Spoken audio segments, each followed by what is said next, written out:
Diciembre de 2019. El mundo vio cómo Joaquín Archibaldo Guzmán Loera, más conocido como El Chapo, era condenado a cadena perpetua. Pero incluso tras las rejas, su nombre resuena en todo México y Estados Unidos.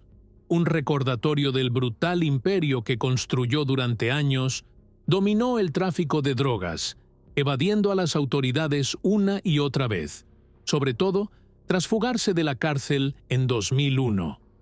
Con miles de millones a su disposición, parecía que nadie podía tocarle.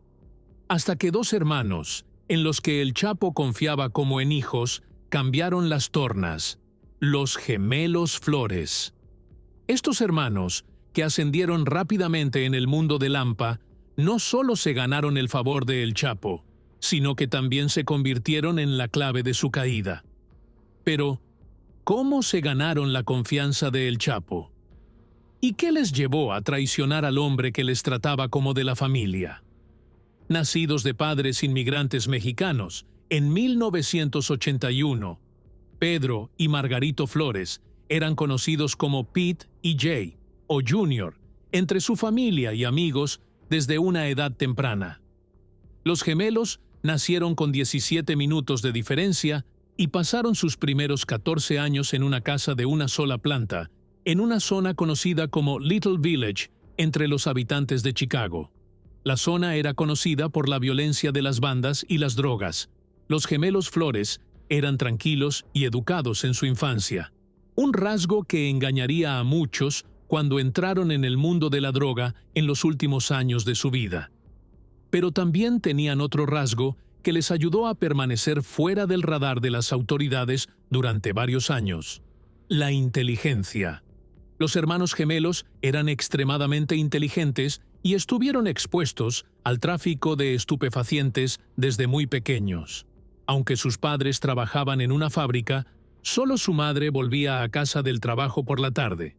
De día, su padre, Margarito Flores, conducía una carretilla elevadora en una fábrica local de caramelos. Pero en cuanto se ponía el sol, se convertía en narcotraficante. Su padre utilizaba a Pete y Jay como tapadera para el contrabando de drogas de México a Estados Unidos. Estaban sentados encima de varios kilos de marihuana y otras drogas mientras su padre conducía el coche de un lado a otro entre Estados Unidos y México. Llevar a sus hijos con él ayudaba a Margarito a evitar sospechas mientras viajaba. Dado que buscaban a su padre desde muy pequeños, los gemelos Flores se familiarizaron con los entresijos del tráfico de drogas cuando aún eran niños. Aunque tuvieron algunos encuentros cercanos con la policía, Pete y Jay se mantuvieron alejados de problemas graves durante sus primeros años. En 1989, cuando los gemelos tenían solo 8 años, uno de ellos fue sorprendido saliendo con los miembros de los Latin Kings, la banda que controlaba la distribución de drogas y gobernaba su barrio de Chicago. Pero los cargos fueron desestimados. A mediados de los 90, su padre regresó a México. Pero los gemelos Flores no se fueron con él al lugar de origen de su familia. Decidieron quedarse en Estados Unidos y probar suerte en algo que conocían y habían visto desde que tenían memoria: tráfico de drogas. Pete y Jay utilizaron los contactos de su padre y entraron formalmente en el mundo del narcotráfico. Su padre había utilizado los viejos métodos para contrabandear y distribuir drogas. Pero los gemelos Flores no eran como su padre en este aspecto. Eran innovadores. Se les ocurrieron ideas nuevas y poco convencionales para distribuir droga en las calles de Chicago. Y estas ideas pronto empezaron a dar buenos resultados. Antes de que los hermanos gemelos aparecieran en escena, los Cardell recurrían a las bandas de Estados Unidos para sacar sus productos a la calle. Las ciudades estaban divididas entre distintas bandas, como los Latin Kings, y cada una se encargaba de vigilar su territorio, aunque eso supusiera derramar sangre. Los gemelos Flores no querían verse envueltos en disparar balas y recibir balas por su territorio, así que idearon una nueva estrategia. Hicieron alianzas con diferentes bandas, sin importar su territorio, y se dedicaron al negocio de la droga al por mayor con compradores que estaban interesados en lo mismo que ellos: ganar dinero. Desde afroamericanos a puertorriqueños y mexicanos, entre sus clientes había gente de todos los colores y procedencias. Por eso, con solo unos pocos años en el negocio, los gemelos Flores se convirtieron en personas de gran éxito, acumulando millones de dólares en beneficios cada mes. A principios de la década de 2000, los hermanos gemelos habían establecido una enorme base de clientes y compraban hasta 10,000 kilos de cocaína al mes. Fue entonces cuando llamaron la atención de su mayor proveedor, el Chapo Guzmán. Aunque llevaba varios años implicado en el tráfico de drogas, el Chapo saltó a la fama cuando salió de la cárcel en 2001. A partir de entonces, se convirtió en una figura mítica en México. Al igual que los gemelos Flores, el Chapo era también un innovador. Era conocido por su creatividad a la hora de traficar con drogas a través de la frontera entre México y Estados Unidos y distribuirlas por todo el país, desde túneles hasta submarinos caseros. El Chapo tenía formas de transportar cientos de toneladas de droga a Estados Unidos, sin que nadie se diera cuenta ni lo atraparan. El Chapo dirigía la mayor y más peligrosa red de narcotráfico mexicana, el Cártel de Sinaloa, y era considerado intocable en su país de origen. Nadie, salvo unos pocos políticos honrados y agentes de la ley, se atrevía a hablar de él, y mucho menos a intentar atraparlo. Esto se debía también a que tenía a la policía y a los responsables políticos en el bolsillo. El imperio de la droga de El Chapo había crecido hasta casi 3,000 millones de dólares en 2004, pero él quería más, y los gemelos Flores eran perfectos para la expansión que imaginaba. Para hacer realidad su sueño, el Chapo trató directamente con los gemelos Flores y quedó rápidamente impresionado por su inteligencia y su enfoque del negocio. Se convirtieron en su familia y recibieron la estructura de precios más favorable que el Cártel de Sinaloa estaba dispuesto a ofrecer en ese momento. Chicago se convirtió en el centro del tráfico de drogas de El Chapo en Estados Unidos por varias razones, como estar situada en el corazón de Estados Unidos y albergar una comunidad diversa. Pero la razón más importante fueron los gemelos Flores, que en los últimos años habían establecido una sofisticada red de drogas en la ciudad y en todo el país. El Chapo podía ocultar fácilmente a los miembros de su banda entre la numerosa población mexicana de Chicago y dirigir sus operaciones en colaboración con los gemelos Flores. Pronto, los equipos estaban moviendo cocaína por valor de casi 145 millones de dólares desde México y distribuyéndola en Estados Unidos a través de su red altamente eficiente y eficaz. De este modo, la droga mexicana llegaba tan al norte como Canadá, además de a las principales ciudades estadounidenses, como Washington, Nueva York y Boston. En 2003, los gemelos Flores habían inundado de droga las calles de Chicago. El Chapo ya sabía lo buenos que eran los hermanos en la distribución de drogas, así que los convocó a una reunión en Sinaloa. Los opiáceos se estaban popularizando poco a poco en Estados Unidos. Los cárteles mexicanos no tardaron en darse cuenta de que ganarían mucho más vendiendo heroína que cocaína. Esto se debe a que tenían que importar cocaína de Colombia, mientras que podían producir su propia heroína en México sin tener que depender de los colombianos. Aunque la droga era más mortífera que la cocaína, el aspecto financiero era lucrativo. La heroína costaba a los cárteles mexicanos apenas unos cientos de dólares el kilo, pero su precio de mercado en un lugar como Chicago era de $55,000 el kilo. La base de clientes estaba ahí para explotarla, y los beneficios se salían de la gráfica. En 2005, la demanda de opiáceos se disparó en Estados Unidos, donde la gente buscaba una droga que satisficiera sus ansias como ninguna otra. Pero cuando no podían conseguir cocaína, lo siguiente mejor que había en la calle era heroína. Y en cuanto la nueva droga llegó al mercado estadounidense, las fuerzas del orden empezaron a notar los cambios. Jack Riley, un funcionario de la agencia antidroga de EUU de la época, lo describió así: empezamos a ver enormes cantidades de heroína barata, de alta calidad en las calles. Así que realmente empezamos a ver que el consumo de heroína aumentaba, las sobredosis aumentaban, una población diferente consumía heroína. Prácticamente todos los ámbitos de la vida, todos los niveles sociales, económicos, de los suburbios blancos ricos a la ciudad interior. Empezamos a ver a chicos de secundaria consumiendo heroína, con sobredosis y todo lo que se asocia con el tráfico de estupefacientes. Delitos violentos, tiroteos. Hubo 19 homicidios en un fin de semana, casi 200 tiroteos. Y todo eso, en mi mente, estaba relacionado con narcóticos, y el Chapo estaba al mando, sentado en su montaña, en Sinaloa. Y no le importaba. No le importaba quién muriera. El Chapo estaba asentado en Sinaloa, donde estaba fuera del alcance de las autoridades federales estadounidenses. Sin embargo, sus principales distribuidores estaban en Chicago, manejando cuidadosamente las operaciones de droga para evitar ser advertidos por la agencia antidroga. En 2005, los gemelos Flores se habían convertido en los mayores narcotraficantes de la historia de Chicago, pero el nivel al que operaban era propenso a tener eslabones débiles, y eso es exactamente lo que ocurrió en 2005.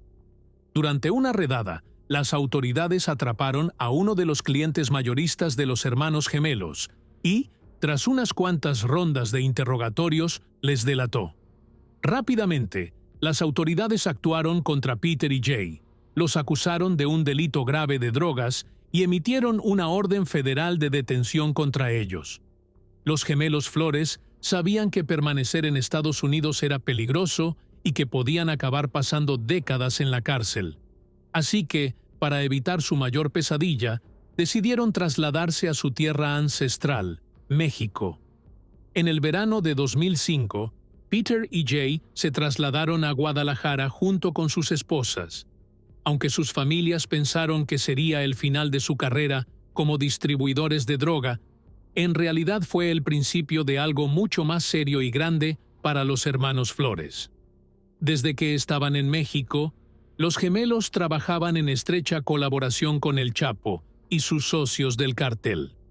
Lo que había hecho que los gemelos tuvieran tanto éxito a una edad tan temprana era su fuerte vínculo mutuo y una clara distinción de responsabilidades según su conjunto de habilidades. Durante su estancia en México, Jay Flores se encargaba de negociar contratos con el cártel de Sinaloa y sus organizaciones asociadas, y de hacer llegar los cargamentos de droga acordados a través de la frontera entre México y Estados Unidos. Una vez que la droga cruzaba la frontera y llegaba a su destino en Estados Unidos, era responsabilidad de Peter encargarse de su distribución. Llegaron a tener hasta 200 personas trabajando para ellos en distintas ciudades de Estados Unidos que se encargaban de vender la droga y recaudar el dinero en efectivo. El negocio había crecido aún más desde que los gemelos Flores se habían trasladado a México, y eso se notaba en su fastuoso estilo de vida. Desde lujosos apartamentos hasta los últimos coches deportivos y un rancho lleno de animales exóticos, los hermanos vivían una vida de ensueño. Pero mayores operaciones y un negocio más próspero también significaban atraer mayores problemas. Tras unos meses viviendo en México, uno de los agentes de la Policía Federal Mexicana reconoció a Peter Flores como un fugitivo estadounidense buscado. Sabiendo que los hermanos se esconden en México, les exige una enorme cantidad de sobornos, a cambio de no detenerlos y entregarlos a las autoridades pertinentes para su extradición a E.OU. Los hermanos Flores se negaron a cumplir la exigencia de soborno de la gente para permanecer en el país. Como resultado, ellos y sus esposas fueron secuestrados en un club a punta de pistola. Lo siguiente que supieron es que estaban en una comisaría ante el mismo agente. Pero los hermanos gemelos no eran unos distribuidores de droga cualquiera a los que el cártel de Sinaloa y el Chapo pudieran permitirse perder. Eran su mayor máquina de hacer dinero y el Chapo se aseguró de que estuvieran a salvo mientras estaban en México. El policía los dejó ir cuando el propio El Chapo lo llamó y le habló de las consecuencias si iniciaba algún proceso legal contra los hermanos Flores. Los gemelos fueron puestos en libertad, porque nadie quería meterse con el Chapo Guzmán. Pero este problema no era nada comparado con lo que estaba por venir. En 2008, los gemelos Flores se habían vuelto demasiado valiosos para los capos mexicanos de la droga. Y cuando estalló la lucha entre el cártel de Sinaloa y la organización Beltrán Liva, Peter y Jay se enfrentaron a la decisión más difícil de sus vidas hasta ese momento: elegir de qué lado estaban. Ambos cárteles sabían que el éxito de su negocio dependía de los hermanos Flores, así que los querían de su lado. Pero los capos de la droga también tenían claro que no podían dejar que la otra parte se quedara con los gemelos Flores, así que estaban dispuestos a matar a los hermanos en caso de que no eligieran estar de su lado. Los gemelos Flores, por su parte, querían mantenerse al margen de cualquier problema, como siempre habían hecho desde que entraron en el negocio de la droga. De repente, Guadalajara se había convertido en un baño de sangre y los gemelos Flores se vieron atrapados en medio. Aunque dijeron a ambos bandos que no querían elegir, ya que no era su guerra, no podían permitirse el lujo de hacerlo. Ahora solo les quedaba un camino a los gemelos Flores para evitar ser asesinados por los cárteles en México: volver a Estados Unidos. Aunque los gemelos estaban desesperados por volver a Estados Unidos para salvar sus vidas y las de sus familias, sabían que serían detenidos en cuanto aterrizaran en suelo estadounidense. Así que hicieron otro movimiento inteligente para salvarse. Hicieron un trato con las fuerzas de seguridad estadounidenses. En octubre de 2008, los abogados de los gemelos Flores se pusieron en contacto con la DEA y la Fiscalía de Estados Unidos y les pidieron que mostraran indulgencia con los hermanos a cambio de información valiosa que pudiera ayudar a reunir pruebas sólidas contra el Chapo Guzmán y conducir a su detención.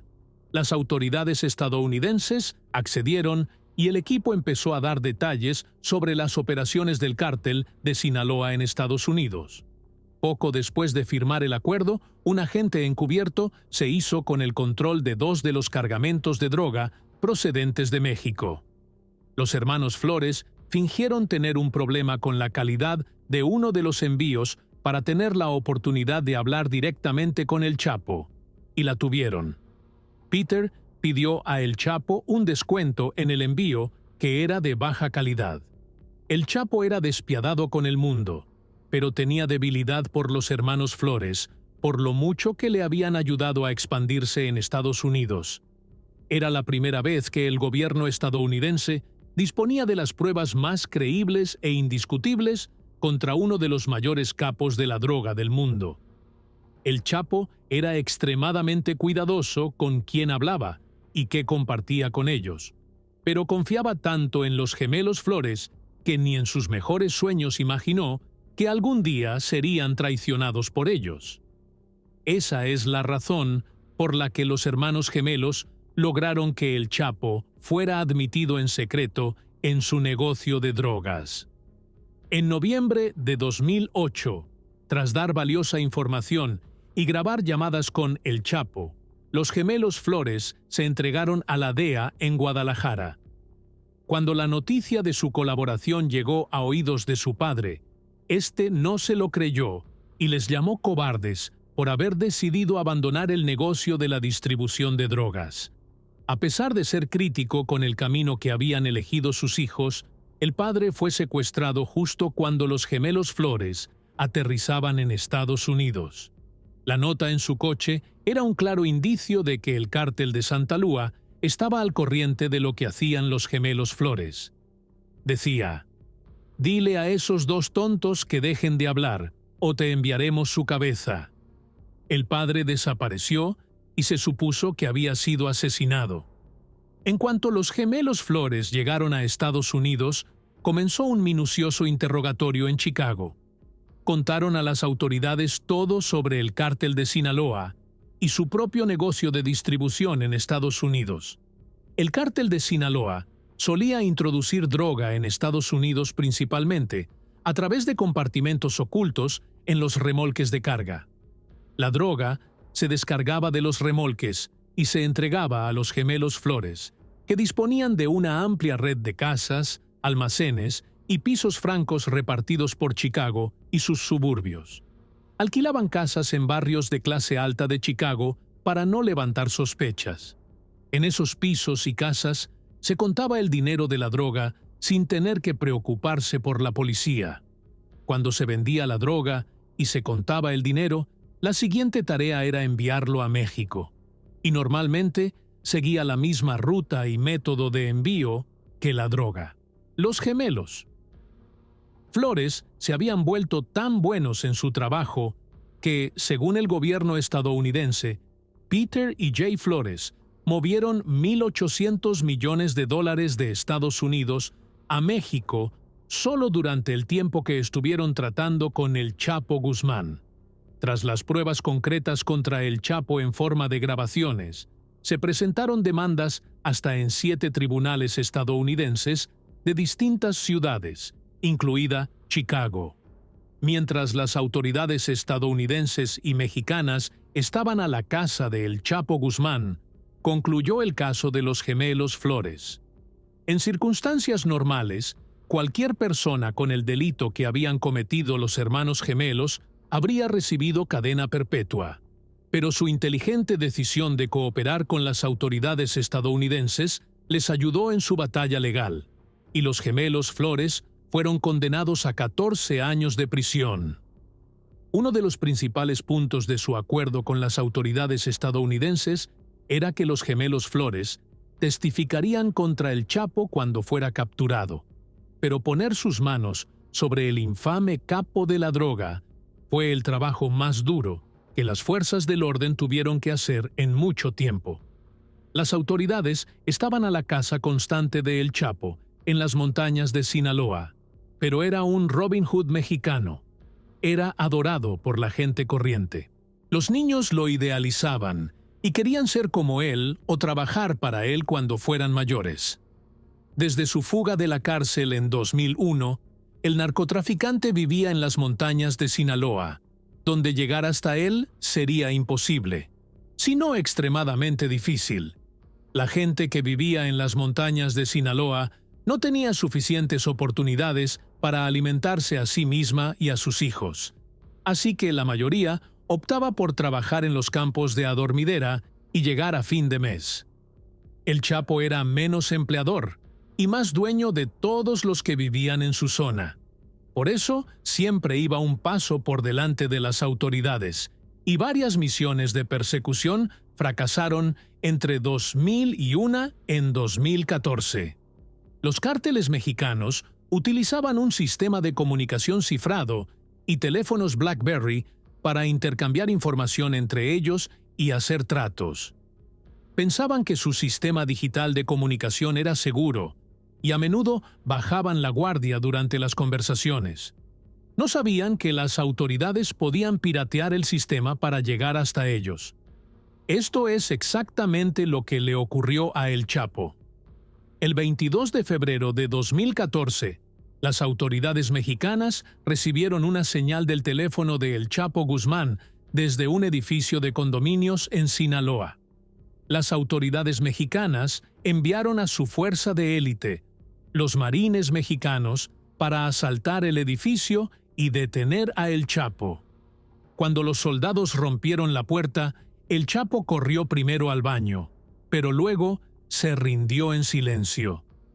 El Chapo fue trasladado a la prisión de máxima seguridad de México mientras esperaba el juicio, Pero teniendo en cuenta su historial, las autoridades estadounidenses intuyeron que sería demasiado difícil mantenerlo encarcelado en México durante mucho tiempo. Y eso es exactamente lo que ocurrió. Poco más de un año después de su detención, el Chapo se fugó del Centro Federal de Readaptación Social Novo.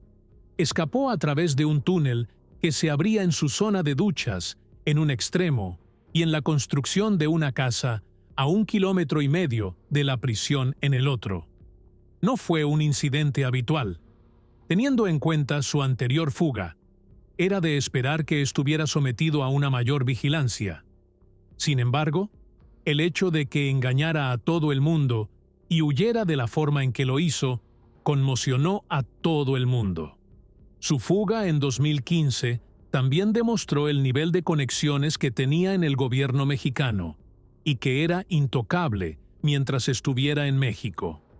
Esto avergonzó a las autoridades mexicanas y al gobierno, y comenzaron a buscarlo con más cuidado. 6 meses después de su fuga en 2014, las autoridades volvieron a señalar un lugar en el que pensaban encontrar a El Chapo. El infame narcotraficante volvió a escapar por un túnel, cuando el lugar en el que se alojaba fue asaltado por los marines mexicanos. Robó un vehículo para huir de las autoridades, pero el coche no tardó en averiarse, y las autoridades dieron con él. Esta vez, las autoridades mexicanas no quisieron correr riesgos y aceleraron el proceso de extradición.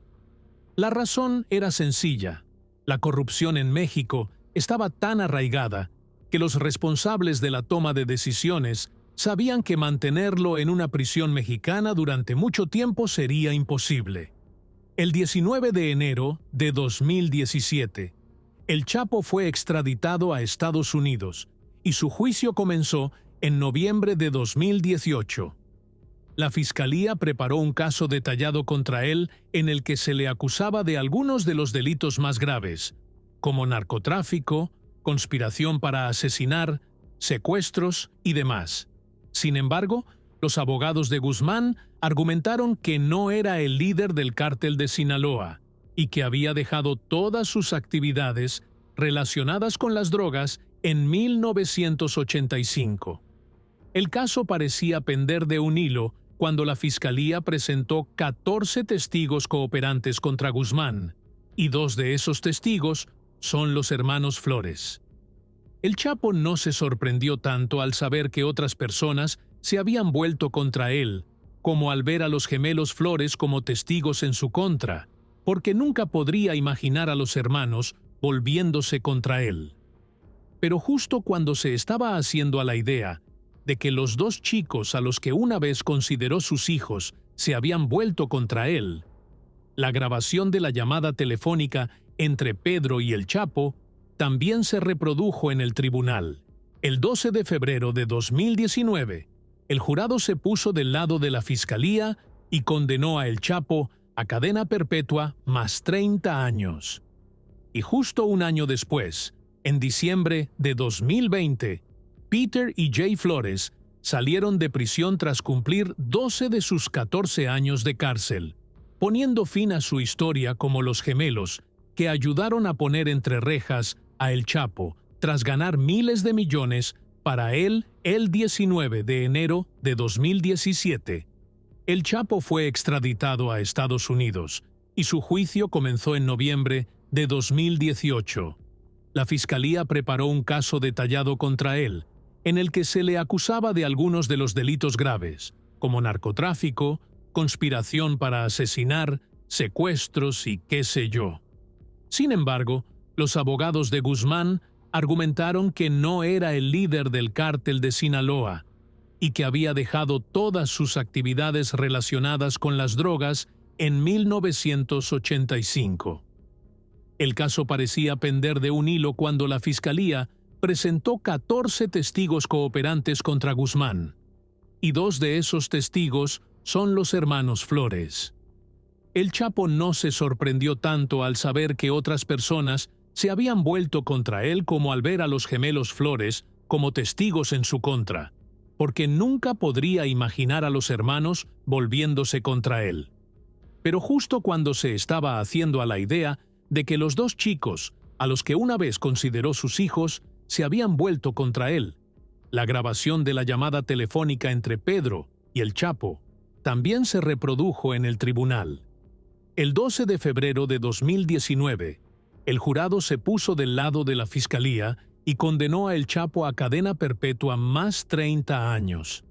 Y justo un año después, en diciembre de 2020, Peter y Jay Flores salieron de prisión tras cumplir 12 de sus 14 años de cárcel, poniendo fin a su historia como los gemelos que ayudaron a poner entre rejas a El Chapo tras ganar miles de millones para él.